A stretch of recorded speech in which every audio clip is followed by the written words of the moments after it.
মুখর প্রতিবেশীকে সামলানোর 7টি উপায়। আপনার প্রতিবেশী যদি হয় মুখর, তাহলে তাকে নিয়ে প্রায়ই নিশ্চয়ই আপনার ঝামেলা হয়।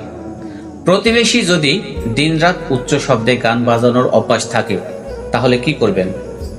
এই ধরনের ঝামেলা অনেকের ক্ষেত্রেই ঘটে। এমন ঝামেলা থেকে মুক্তির উপায় কি? এ লেখায় থাকছে সে ধরনের 7টি পরামর্শ। নাম্বার 1, ভালো সম্পর্ক গড়ে তোলা। নতুন বাড়িতে যাওয়ার পর থেকেই প্রতিবেশীর সঙ্গে ভালো সম্পর্ক গড়ে তোলা অতি প্রয়োজনীয়। আপনি যদি নতুন বাড়িতে যাওয়ার পরিকল্পনা করেন বা উঠে যান, তাহলে প্রথমেই প্রতিবেশীদের সঙ্গে পরিচিত হন। আপনি জানেন না কখন প্রতিবেশীর সাহায্যের প্রয়োজন হবে। এছাড়াও কোনো প্রতিবেশী যদি ঝামেলা সৃষ্টি করে, তাহলে তাও এভাবে মিটমাট করা সম্ভব হবে। নাম্বার 2, তাদের জানুন।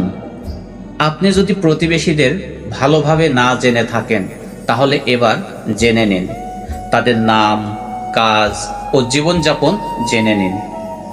প্রতিবেশীর সঙ্গে সম্পর্ক উন্নয়নের জন্য এটি অতি প্রয়োজনীয়।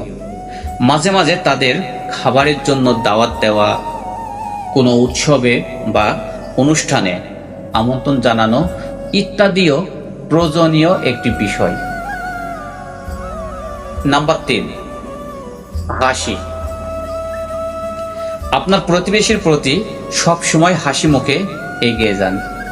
কোনো বিষয়ে কর্তৃত্বপরায়ণ হলে তারা রক্ষণশীল হয়ে পড়তে পারে, তাই বন্ধুসুলভ আচরণই ভালো। নাম্বার 4, অনুরূপ আগ্রহ।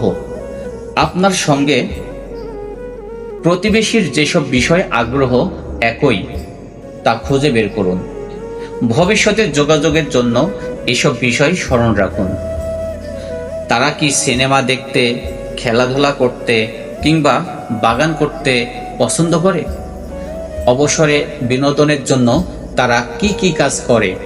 এসব দিক দিয়ে উভয়ের অনেক বিষয় মিল পাবেন। এই মিলগুলো কাজে লাগিয়ে গড়ে তুলুন সুসম্পর্ক। নাম্বার 5, বড় ঘটনা নয়। প্রতিবেশীর সঙ্গে সম্পর্ক গড়ার পর আপনার মুখর প্রতিবেশীর বিষয়গুলো নিয়ে চিন্তা করতে হবে। তাদের মুখরতার সমস্যাটি কিভাবে সমাধান করা যায়, এটা চিন্তা করুন। আপনার প্রতিবেশীর যদি কোনো একটি বদ অভ্যাস থাকে, তাহলে তা ভদ্রভাবে জানিয়ে দিন। ধরুন, আপনার প্রতিবেশীর জোরে গান বাজানো অভ্যাস। ব্যাপারটি তাকে শান্তভাবেই বুঝিয়ে বলুন। বড় কোনো ঝামেলা না করাই ভালো।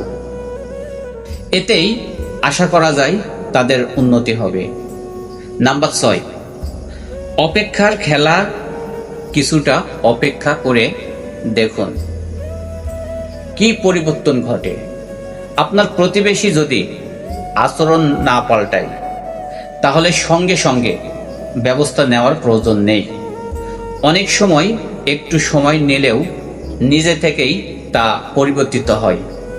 এর আরেকটি সমাধান হতে পারে অন্য প্রতিবেশীদের সঙ্গে আলোচনা করা।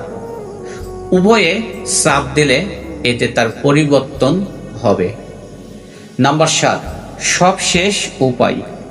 প্রতিবেশীকে ঠান্ডা করার সব উপায়ই যদি ব্যর্থ হয়, তাহলে আপনার সবশেষ ব্যবস্থা হিসেবে স্থানীয় কর্তৃপক্ষের সঙ্গে যোগাযোগ করা যেতে পারে।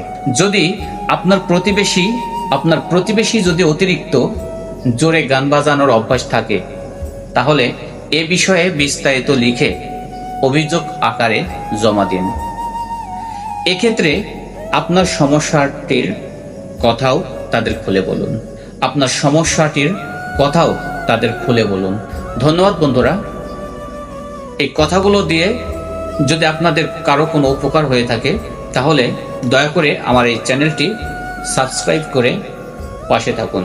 তো ঠিক আছে বন্ধুরা, ভালো থাকবেন। আসসালামু আলাইকুম।